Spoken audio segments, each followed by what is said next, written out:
Everybody's got a story. You just have to listen. Hola, I'm Joe Pardavila, and this is Good Listen. And my guest today is fascinated by the sex lives of animals. Now, you may think, hey, is this going to be weird? Well, no, because Nathan Lents is a college professor who wrote the book, The Sexual Evolution. And yes, this conversation might be a little weird, but not like crazy, like dark side of the web weird. Nathan wrote this amazing book called The Sexual Evolution, which talks about the similarities of sex and gender that is between the animal kingdom and us humans. So it's gonna be a fun chat. We're gonna talk about how he became a college professor, why he decided to learn about this stuff, and how close to animals are we when it comes to sex. Nathan, welcome to Good Listen. How are you? I'm doing great. Thanks for having me. Oh, you're very welcome. And I love having folks like you because, there's that adage of never be the smartest person in the room. Well, I always don't. I love being the dumbest person in the room. So I love having conversations with folks like you, like professors who write books. It's really cool. And so I want to start by talking about being a professor because the idea is very very astute. Oh, look at that guy's a smart guy. But then you get to oh shit, that's really hard to be a professor, to climb that. People think, oh, you go to school, maybe get a couple other letters that go after your name, and then you become a professor. But man, from what I understand, that track is really hard, Nathan. It is. It's very competitive.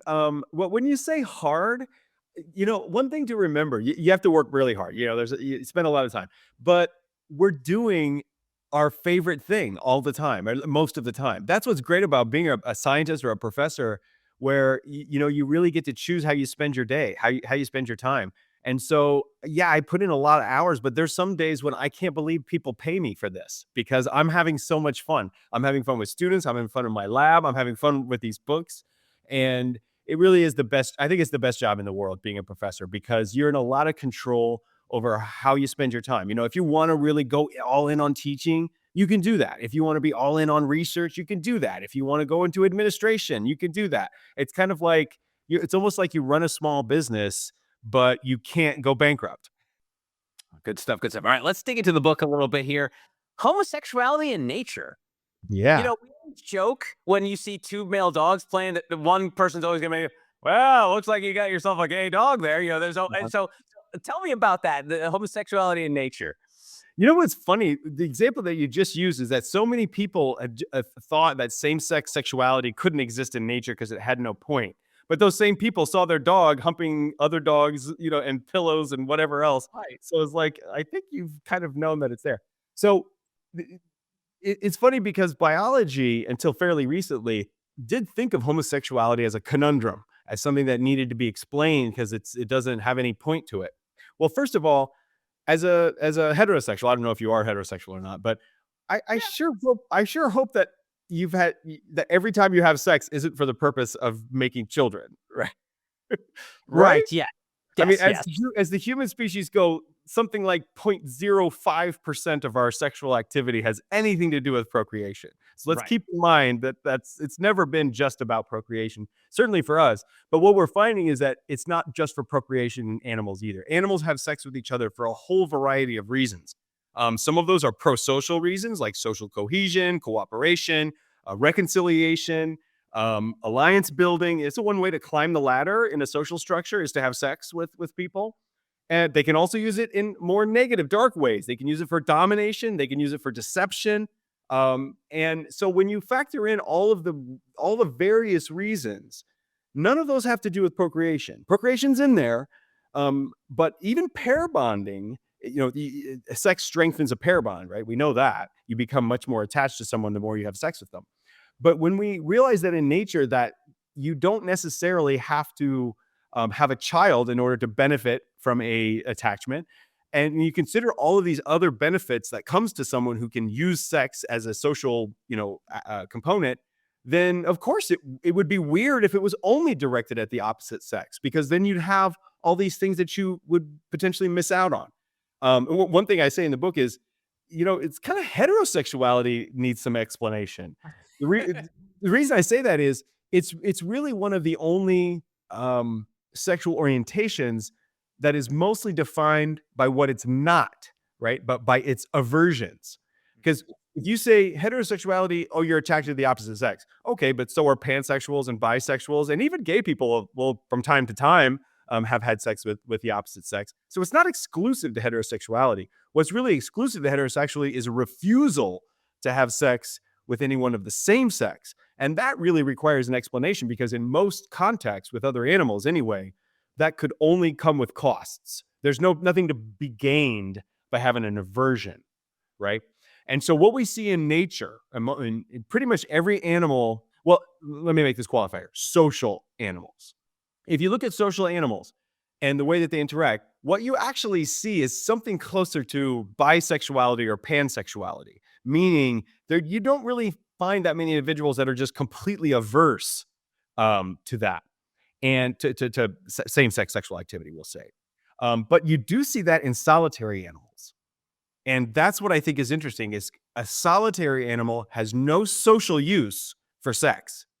So for them, it really is just procreation. And of course, you don't see same-sex behavior in orangutans, for example, because as adults, they're almost purely solitary. They really don't have anything to do with each other. They're territorial, they're aggressive.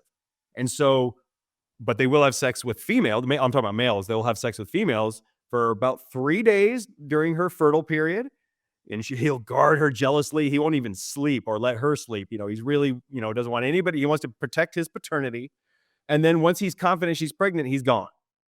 And that's it. He has nothing to do with the kid, nothing to do with his wife, but he won't have anything to do with any other males either. So to me, the difference between social animals and solitary animals is one of my favorite things to contrast, because it really shows you what about our social life, all the interesting things about our social life that come from that. Interesting. Now, I joked about like, oh, look, the two boy dogs are playing. It must be gay. That's, obviously the joke that everyone's going to make in the dog park. But do they know that it's a same sex? Like, does the boy dog that's humping around with the boy, do they have any idea? I don't think. I mean, they might have a different level of attraction. If a female in heat comes in the dog park, obviously they're gonna have no interest in anything else. That's gonna completely capture them. When growing up, when we had a dog that was in heat, males would come from miles away and try to dig under the garage because they could smell it, right? So obviously that takes precedent. But no, they don't think in these categorical ways like we do. I mean, culture has taught us like, oh, this bucket is for girls, this bucket is for boys, and we behave this way if you're in that bucket. And animals don't give a shit about that. They don't have categories and labels and rules. Well, they do have rules, social rules. We can talk about that too. But in general, they don't have hangups. That hangups are a human problem. Now, I'm not saying that if we didn't have those hangups, everybody would be gay. That's what I'm saying. But I'm saying that our orientation and attraction takes shape in an environment. And in the environment that humans have built, it really pushed people towards that heterosexual orientation. So if you were naturally, genetically somewhere more in the middle, you kind of got pushed in this direction. And so those of us who are gay and identify as gay, despite all of that, it was like, I mean, the culture really tried to make me straight. Everybody from my kindergarten teacher to my parents and aunts, and everyone wanted me to be straight, except me. I was like, oh, this is who I am, So there's obviously something inborn that rejected all of that culture. But animals don't give a shit about categories and labels and expectations and taboos. They don't have any place in that. And I like that you use the animals in the dog park, the dogs in the dog park, because dogs are descended from wolves. So we know a lot about dogs and wolf behavior by comparing them. And why would a male wolf, come to have sex with another male wolf? In their case, it's very dominance-oriented hierarchy. It probably is a contest, a competition, a fight for dominance. And it's much safer than fighting, because if you fight, there's injuries. Even if you win, you could be wounded, terribly. But if you have a wrestling match, essentially, and then both parties can walk away intact with a little bit of dopamine, connection, reconciliation, and respect for the alpha. The alpha won, and so he gets the top spot. And remember, in wolves, feeding privileges follow the dominance hierarchy. So you really want to be on top if you can, literally. So animals are the original make love, not war. So they were just like, hey, that's so funny. Some of them, some more than others, some more than others. So if you look at, for example, there's two species of chimpanzees, the common chimpanzee that everyone thinks of when you say chimpanzee, but there's another species that's much smaller in number because it's restricted to a small habitat, and they're called bonobos. You may have heard of those, or pygmy chimpanzees. So they're the complete opposite of common chimpanzees in a lot of their social life, in that they do have sex with each other rather than fighting in order to maintain things like dominance and feeding privileges and all of that. They are the most sexual species ever. They're constantly having sex with each other. And it's a lot of same sex, but also obviously opposite sex happens as well. It's female dominated society. And they figured out a better way, so to speak, rather than, because chimpanzees, common chimpanzees, are kind of nasty to each other. They can be aggressive and mean, and they bite each other, and that's they have this very male dominated aggressive structure. And it's not a lot of fun, I think, to be a chimpanzee unless you are lucky enough to be at the top. But if you're a bonobo, I mean, you're having sex all the time, many Wow. times a day with lots of different individuals. And they're still jockeying for power and privilege, and all of that, but it's generally resolved through sexual activity rather than by fighting. And I mean, that sounds pretty great to me. Wow. And well, we talk about human meanness. Let's not give any chimps a Facebook account because, God, if they got on Facebook, who knows what the hell they're going to say if they're already mean to each other in real life. They really are. And the thing is so many anthropologists over the years have looked at the common chimpanzee to explain why humans are violent and why we kill each other and why males dominate and all of that. Because you don't have to squint that hard to see the seeds of like warfare and all of that.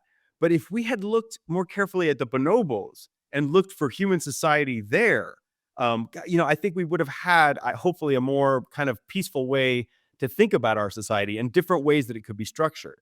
We don't have to live like this. We've chosen to live like this. We don't have to live like this.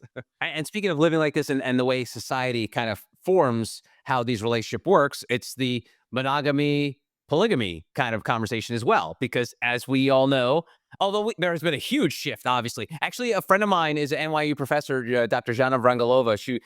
We did a podcast together years ago. So these sex studies, I'm kind of nerd out about them a little bit. But this idea that, there's been a shift in this culture where now open relationships are more prevalent. You're seeing a lot more people, even polygamy, like having multiple husbands and wives. So in the animal world, you kind of hinted at it earlier that like, hey man, a lot of these like to party, so they're getting around. So well, let's start there. Are there many monogamous animals? Um, it's a great question because it depends on what you mean by monogamous. So there's two forms of monogamy that we talk about. Social monogamy, which is the tendency to form a pair, a breeding pair, or just a pair, a dyad, as we call it in biology. We call them dyads. That's fairly common. It's really common in birds. Birds pair up.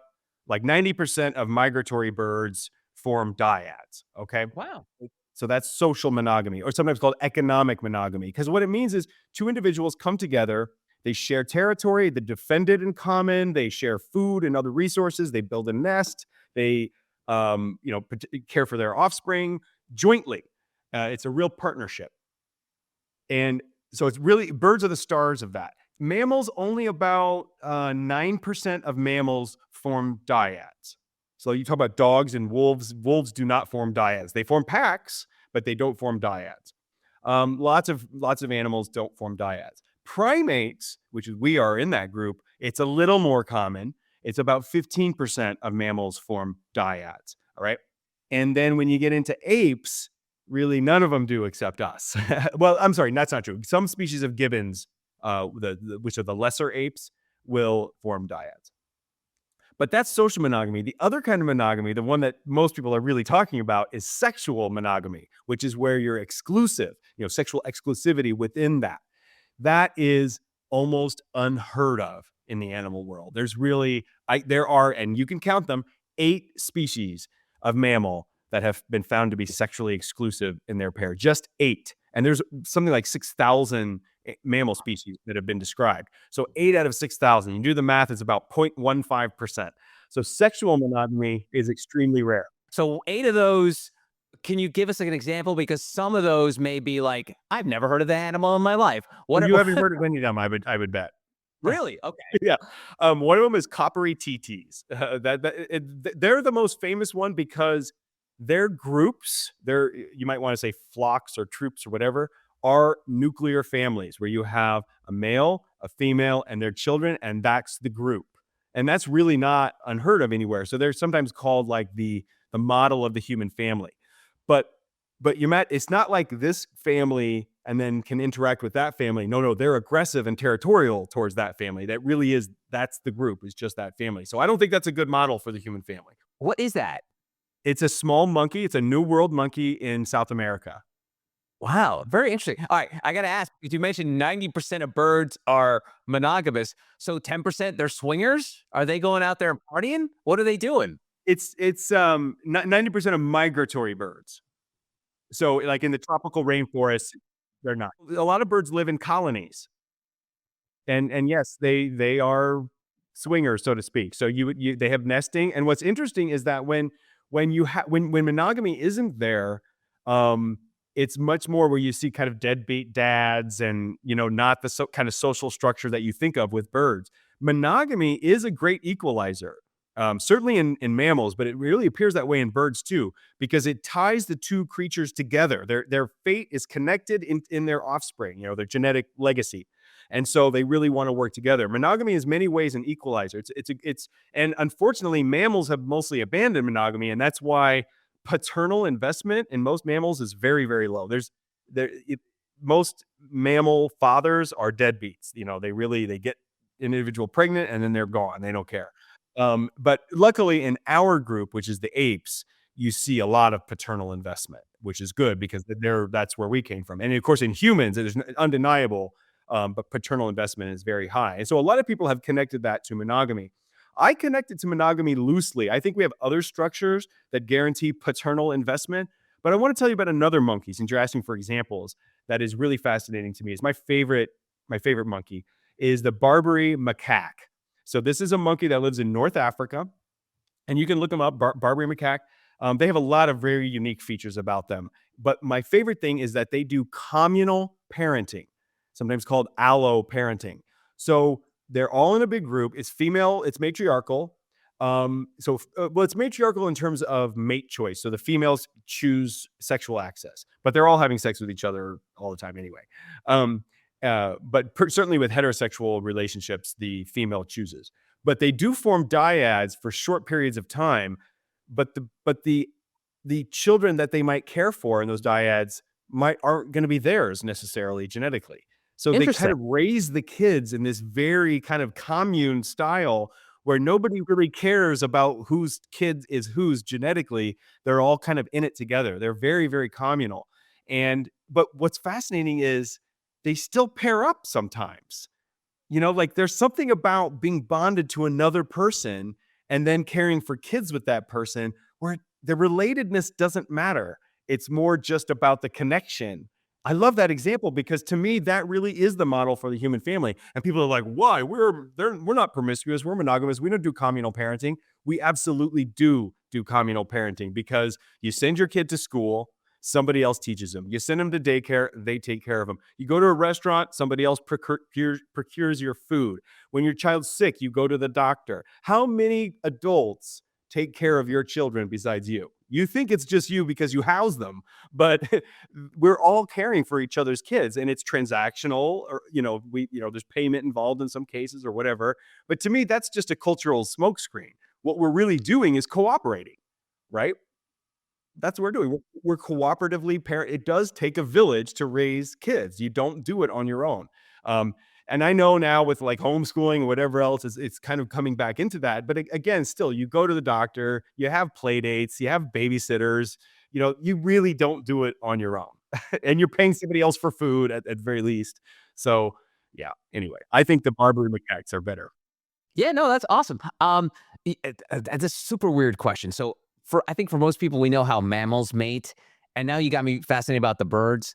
How do birds mate? Is it like They I, don't have external genitalia I mean, a couple of them do, but generally birds don't have much.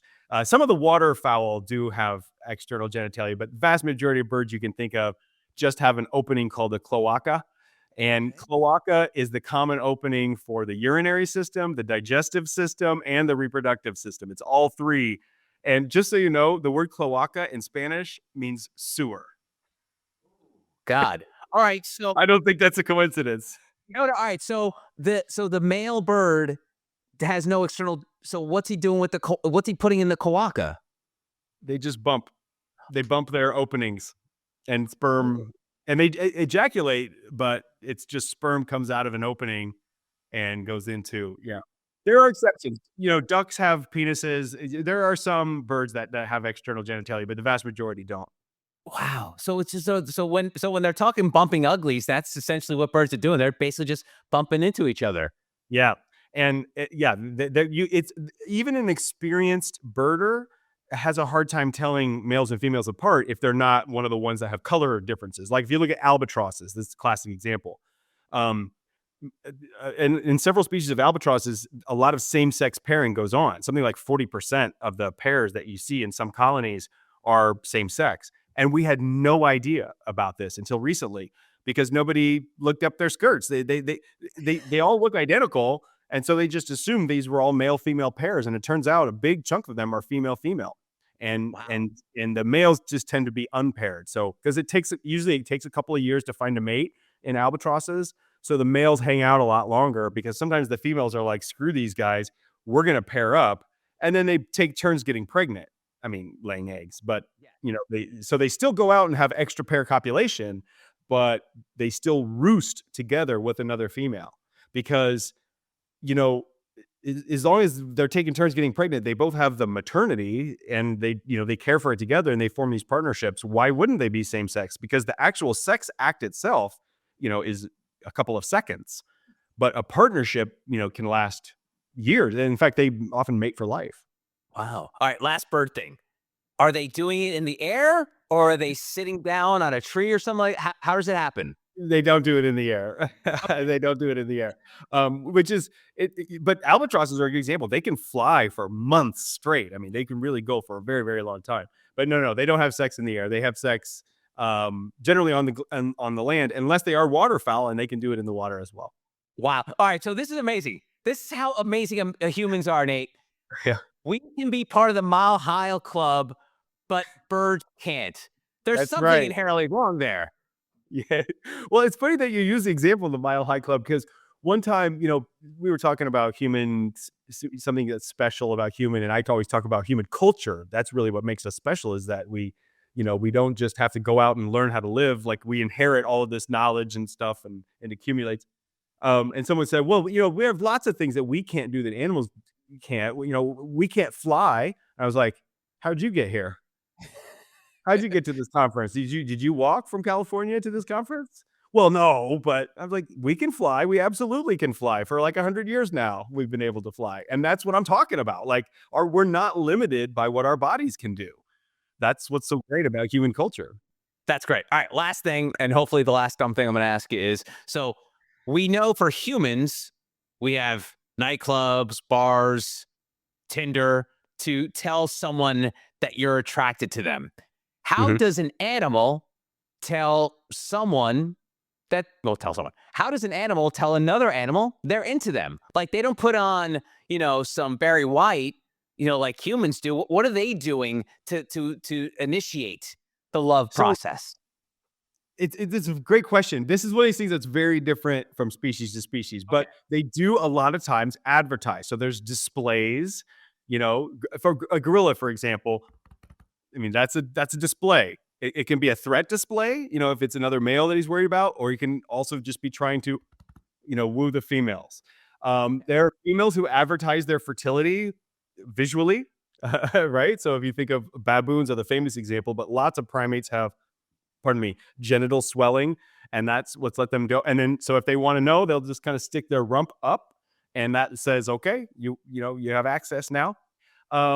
There's a lot of wooing that goes on in birds too, where they'll build elaborate structures, and that's the enticement. It's not the male himself; it's what he can build.